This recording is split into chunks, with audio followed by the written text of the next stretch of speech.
Welcome to our Hong Kong Brief program.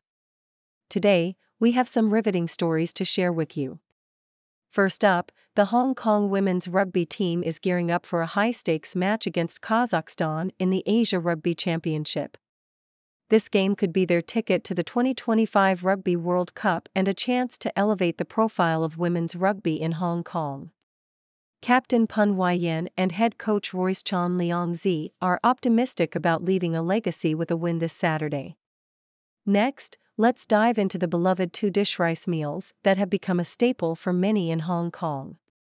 Despite a tough economy and the pandemic's impact on the catering industry, these affordable and versatile meals continue to thrive. From laborers to residents in upscale neighborhoods, everyone is enjoying these hearty 39 Hong Kong dollars lunchboxes.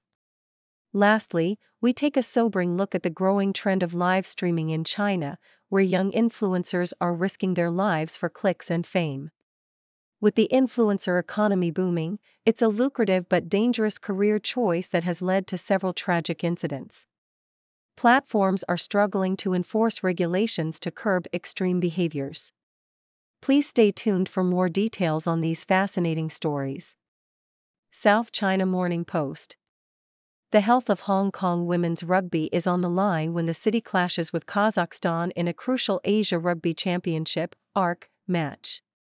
Japan claimed the ARC title after defeating both Hong Kong and Kazakhstan, but the runners-up gain entry into WXV3, a pathway to the 2025 Rugby World Cup. This match is vital for Hong Kong, as evidenced by Key Sevens players skipping a Challenger Series event to prepare.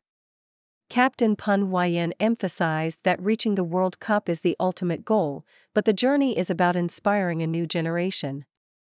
Head coach Royce Chan Leong Zi, a veteran of the 2017 World Cup team, believes this match could leave a legacy. Hong Kong, ranked 18th, narrowly lost to Kazakhstan last year, and Chan has focused on overcoming Kazakhstan's physicality and set pieces. The team has trained in Australia and Japan to prepare physically and mentally for this high-stakes game. The players are determined to use their nerves as motivation to perform better in front of a home crowd. South China Morning Post. In Hong Kong, the two-dish rice meal has evolved from a staple for workers to a culinary classic amid economic challenges and the pandemic. At Exquisite this Rice and Shek Mun, customers line up for affordable meals priced at 39 Hong Kong dollars, featuring 2 pre-cooked dishes and rice.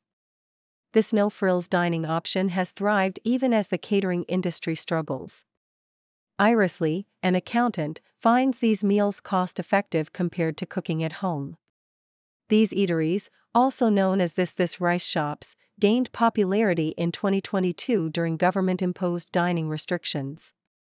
They have since expanded across the city, shedding their poor man's meal stigma. Xu Yanho, a food culture expert, notes that the pandemic normalized takeaway dining, making these meals widely accepted. The concept has even inspired higher-end versions like JOA, offering Korean dishes in a similar format. Owners Iggy Huang and Kim Namjin adapted the model to make Korean food more accessible, planning further expansions despite the challenging economy. South China Morning Post. In Shanghai, Su Shirhan, a 31-year-old former interior designer, has turned to live streaming on Douyin, the Chinese version of TikTok, after losing her job. Su's engaging style has earned her over 5,600 followers and a substantial income. Live streaming offers a sense of autonomy for many young Chinese facing high unemployment rates. Influencers, or Wanghong, have become a significant part of China's economy, generating substantial revenue. However, the pursuit of fame can lead to dangerous extremes. Notable cases include the deaths of mukbang influencers and live streamers engaging in risky behavior for views. This has prompted Beijing to crack down on the digital economy, with platforms like Douyin imposing stricter regulations. Despite the challenges, Su finds live streaming rewarding, offering a dynamic alternative to traditional jobs. She continues to adapt her content to stay within the ever-changing regulations while maintaining her audience's engagement. South China Morning Post. Foreign visitors to China's museums face significant barriers, which could negatively impact the tourism industry. The National Museum of China, a major attraction, requires visitors to pre-book through a Chinese-language mini-program on WeChat.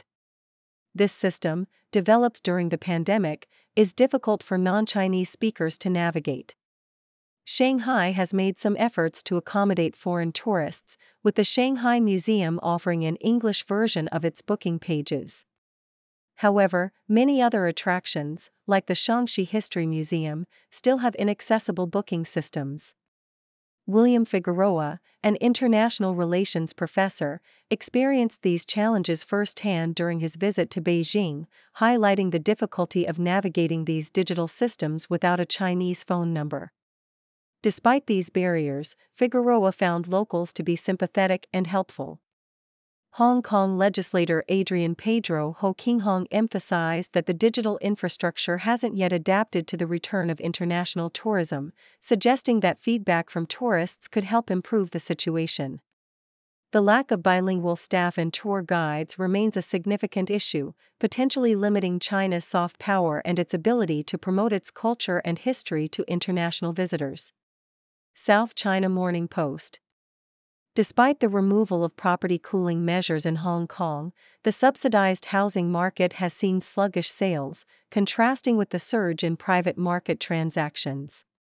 This paradox is partly due to the improved affordability of private homes, but also because potential buyers of subsidized housing are divided into three groups: the upper middle class, the core middle class, and green form households. The core middle class and green form households, who cannot afford private market prices, are waiting to see if subsidized housing prices will adjust to market changes. The current pricing mechanism for subsidized homes, which lags behind market fluctuations, and the small size of most subsidized units are major deterrents. For instance, many buyers forfeited their deposits for the Kai Chen Court development due to the small size of the flats.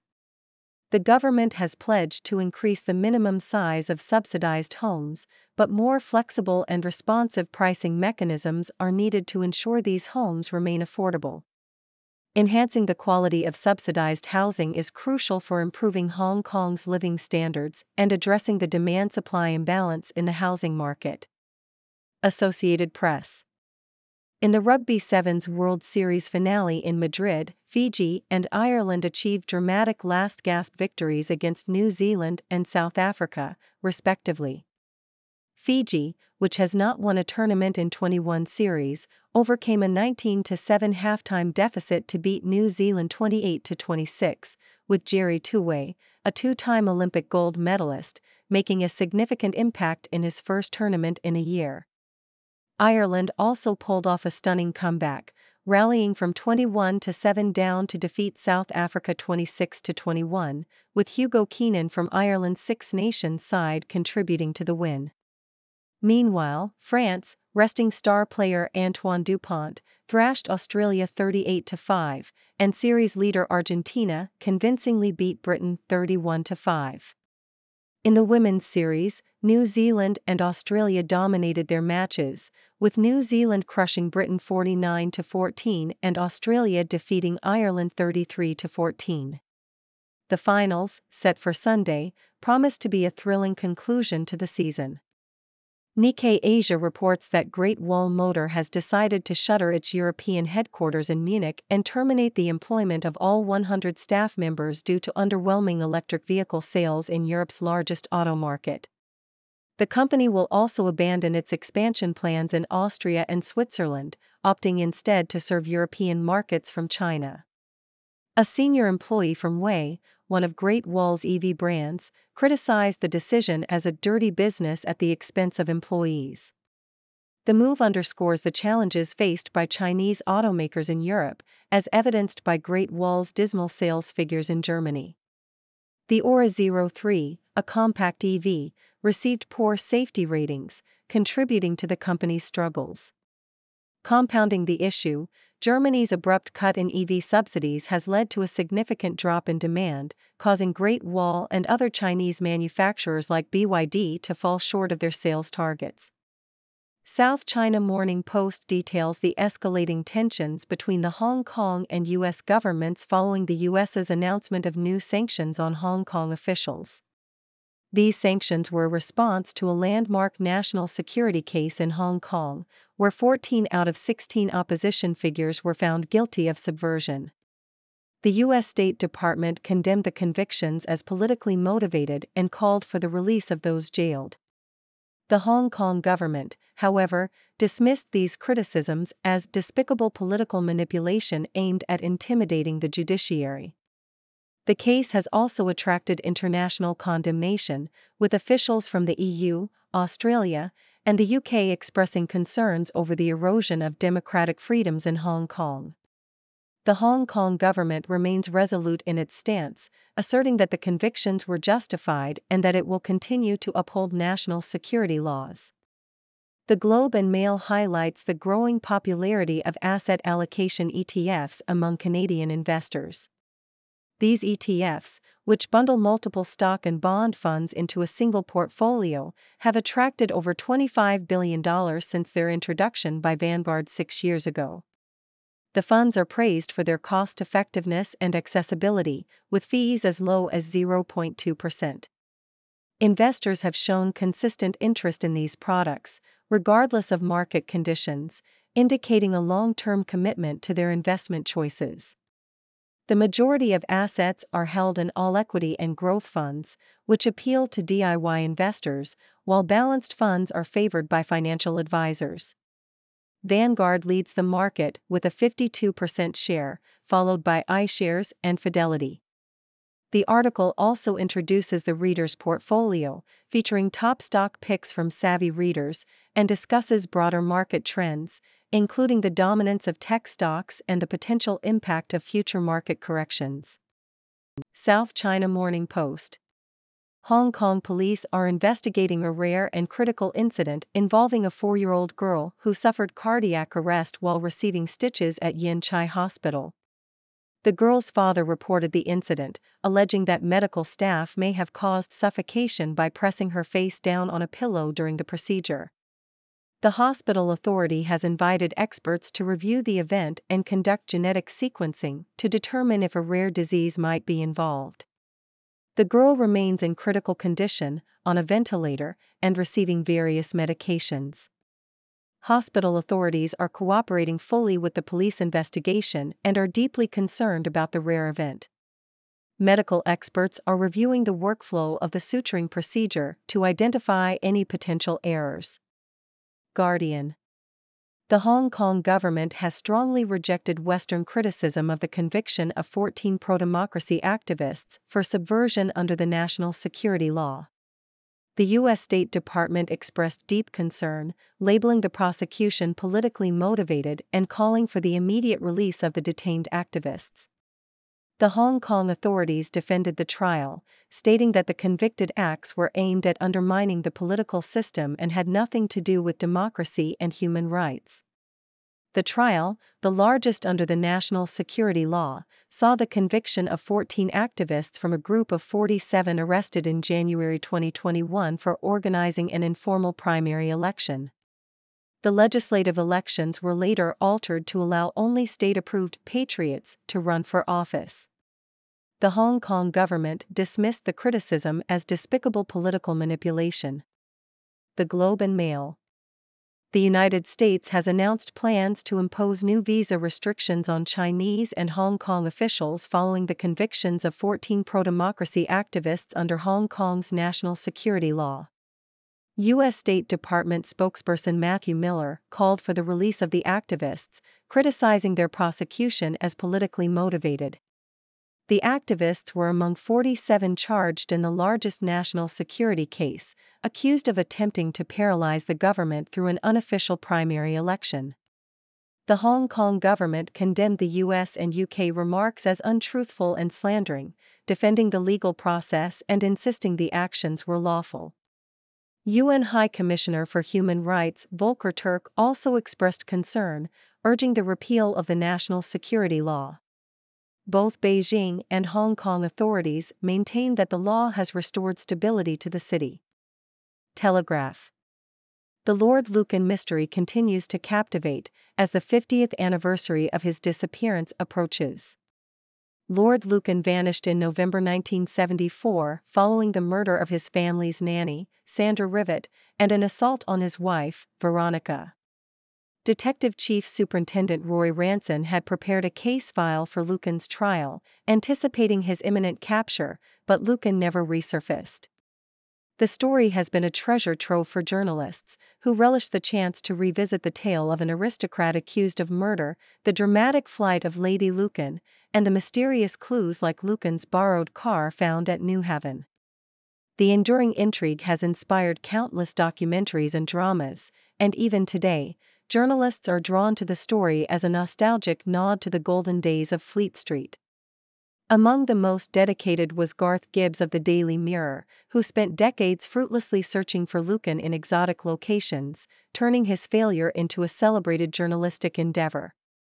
Lucan's son, George Bingham, has long believed his father died shortly after the events of 1974, and now runs Lucan Fashion, perhaps hoping to distance himself from the saga as new podcasts and articles rekindle the mystery. South China Morning Post. Ah Shung's frequent trips to Resorts World Catskills Casino highlight a growing concern in New York's Chinese community about gambling addiction. With New York State poised to approve up to 3 new casino licenses in Manhattan, fears are mounting that gambling-related poverty, suicide, and family turmoil will escalate. The Chinese community, already disproportionately affected by gambling addiction, is targeted by casinos through culturally tailored marketing and promotions. State Senator John Liu and experts like Timothy Fong of the University of California, San Diego, emphasize the cultural factors that make gambling particularly alluring and destructive for Asians. Traditional beliefs and superstitions about luck and fortune exacerbate the problem, making it difficult for addicts to seek help. The history of gambling in Chinese culture, combined with modern marketing tactics and easy access, creates a perfect storm for addiction. Therapists like Si-Yun Wang stress the importance of family involvement in treatment, as mainstream Western therapies often fall short in addressing the unique challenges faced by Chinese gamblers. The impending casino expansions in New York could further strain efforts to combat this hidden epidemic. CBC. Canada's men's rugby sevens team faced a disastrous start in their bid to avoid relegation from the HSBC SVNS circuit, suffering a 41-7 loss to Uruguay followed by a heartbreaking 19-14 defeat to Germany. These losses mean Canada will face tougher competition in the relegation battle in Madrid. The team has struggled throughout the season, with a 3-32-0 record over 7 events, and now faces the possibility of dropping to the second-tier Challenger Series if they fail to secure core status. Meanwhile, Canada's women's team, ranked 5th, competes for the season's final prize in Madrid, having been drawn in a challenging pool with top-ranked New Zealand, Britain, and the US. The men's relegation playoff includes 4 teams from the Challenger Series, with the winners earning core status for the next season. Last year, Canada narrowly avoided relegation with a dramatic win over Kenya, but this year's tougher competition and poor performance put their future on the circuit in jeopardy. As the men's team fights for survival, the women's team aims to end the season on a high note before focusing on the Paris Olympics in July. Thank you for tuning in. The content above showcases the latest briefing reports and analytical synopses, thoughtfully curated by the 6Do team. These insights stem from a wide array of reputable media outlets, think tanks, government sources, and specialized experts worldwide. We encourage you to explore these sources for a comprehensive perspective. Keep in mind that while the content may not always align with the official standpoint of 6Do Brief, it's not meant to be taken as absolute directives for decision-making. Comprising seasoned media professionals, learned scholars, and accomplished scientists, the 6Do team embodies a trailblazing, fully independent media entity. To customize 6Do Brief to meet your professional needs, you have the option to subscribe to a diverse array of briefings on our website, 6dobrief.com. Regardless of your location, you can conveniently receive 6Do Brief via email.